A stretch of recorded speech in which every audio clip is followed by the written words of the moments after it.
Hello, Elgin, and welcome to the first edition, the 2025 edition of Lalley in the Valley. I'm joined here today with crime analyst Ryan Drake. Ryan, how are you doing? I'm doing great. How are you? Good. So we are in 2025. This is the first edition this year, and as we move forward, just so the community knows, we will be doing Lalley in the Valley every 3 months. So the next time you'll see Ryan will be in July. Yep. And then as a reminder too, please stay tuned after I'm done, where you will have Sergeant Hector Gutierrez providing this information in Spanish. So we're going to jump right into it. I know, Ryan, that there's some categories that we want to talk about. You know, overall for the community, Group A offenses, again, those are the most serious offenses. We are down 9% from where we were last year. So again, the information we're speaking about goes through March. So in March of 2024, our Group A offenses, we were at 1,127, and then this year we are at 1,022. Again, that's a 9% difference. So I know there's some things that we want to cover in terms of burglary, the way that we're reporting to the Illinois State Police, and then obviously our weapons offenses, which are inclusive of our shots fired category. So why don't you provide us that information, Ryan? Yeah, absolutely. So for burglary, in our burglary category, for the last several years, that category was inclusive of burglaries to motor vehicles. Effective January of this year, Illinois State Police, their UCR program, changed it so that burglaries to motor vehicles are now reportable under the larceny theft offenses category. There's a subcategory for theft for motor vehicle in there. So we made those code change updates, and moving forward, retroactively, 2024's data is going to be displayed with that change in mind. So if you look at past annual reports, the numbers won't exactly match up because those burglary to motor vehicles have been moved from the burglary category to the larceny theft offenses category. Which is great information for the community. So if you are looking at some historical data and you see that number change, that is the reason why. Yes. Some other noteworthy things from our Group A categories. There's some trends worth mentioning. Since we're already talking about burglaries, our property crime offenses are lower so far this year. So namely, that includes burglaries and also our thefts in general. So burglaries are down 38% this year so far, and thefts are down 26% this year. So we had a little higher in the early part of 2024 last year, and that has simmered down to where we were pre-pandemic or a little bit under that. And for, again, when we give percentages, you know, for the benefit of the community, when we're talking about burglary offenses, through March of 2024, we had 39 offenses. And then through this year, we're at 24. And then in terms of, for larceny or theft, March of 2024, we had 247 incidents, and we're at 183, which is that 26% decrease. Yes. Some other notable trends that we're seeing is in weapon law violations. So far this year, we are quite significantly down from where we were the last several years. So in basically between like 2013 and 2019, we were averaging about 11 weapon law violations in the first quarter. That changed starting in 2020 through 2024, where that nearly doubled to about 20 offenses in the first quarter. We are back down in 2025 to 10 offenses, so we're back down to the pre-pandemic rates of weapon law violations. So that's a good trend that we're seeing. Mm-hmm, absolutely.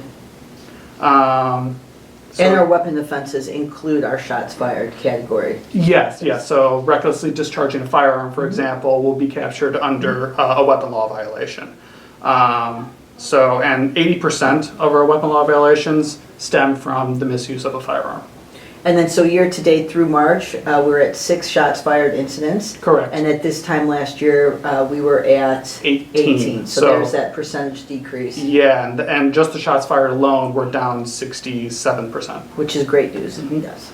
And you know, as we continue to push this information out to the community, every month we release our crime stats, so you don't necessarily have to wait till July to get this information. You can go on our Transparency Hub. You can see up-to-date information on crime stats, along with all our shots fired data that includes status on cases. So if there's something there that you want to know a status on, you can find the report number and give us a call and we can provide that additional information. So anything else, Ryan? I think those are the major trends that we went on to talk about. All right, well, thank you again. And for the Elgin community, we will see you again in July. In the meantime, please stay safe, stay connected, and stay engaged. Thank you. Buenos días, comunidad de Elgin. Estoy de regreso otra vez para dar un resumen del programa de Lalley in the Valley. Estoy aquí con mi compañero Ryan. Ryan, ¿cómo estás? Estoy bien, gracias. ¿Y usted? Muy bien, Ryan. Ryan está aprendiendo más español. La meta es de que él dé este programa en español completamente en el futuro. Vamos a ver si puede lograrlo. ¿Right, Ryan? Sí. Como la jefa de policía dijo, vamos a hablar de las estadísticas de lo que es a comienzo del año hasta marzo y vamos a comparar las estadísticas del año anterior, año pasado.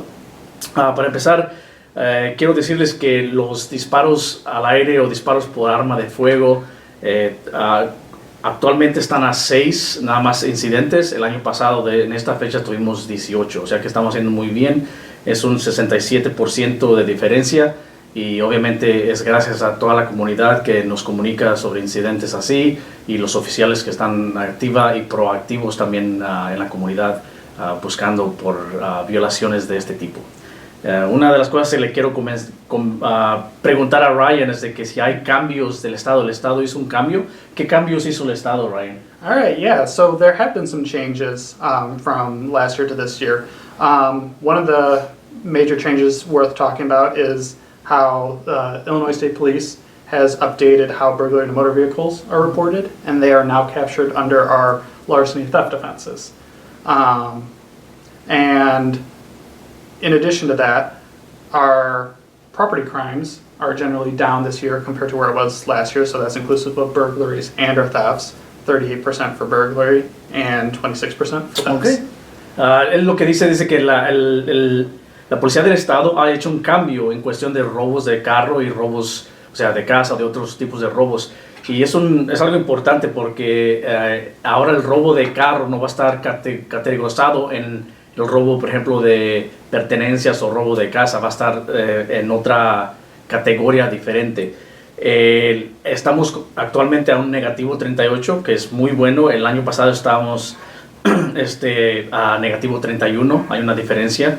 Y para el otro tipo de robo, que es robo, por ejemplo, si de propiedad o robo de cosas personales, estamos a un negativo 26%.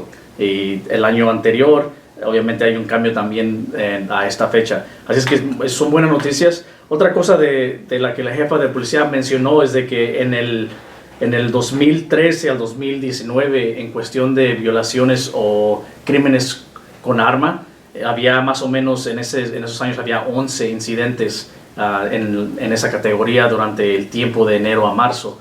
En el 2020 al 2024 los incidentes obviamente subieron a un 20 incidentes en esas fechas del 2020 al 2024.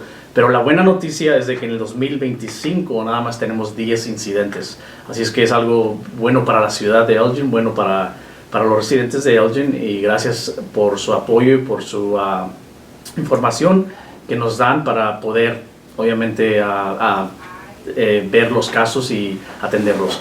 Les damos gracias por cualquier información que nos ha dado. Si tienen preguntas, no se olvide de mantenerse en línea. Tenemos la página de transparencia, que ahí puede poner un reporte, puede ver en los reportes que están hechos. Si tiene pregunta en un reporte, en un caso, puede llamarnos, preguntarnos y le damos la información. Así es que manténgase en contacto. Vamos a estar de regreso en julio para dar las estadísticas desde el mes de abril hasta junio.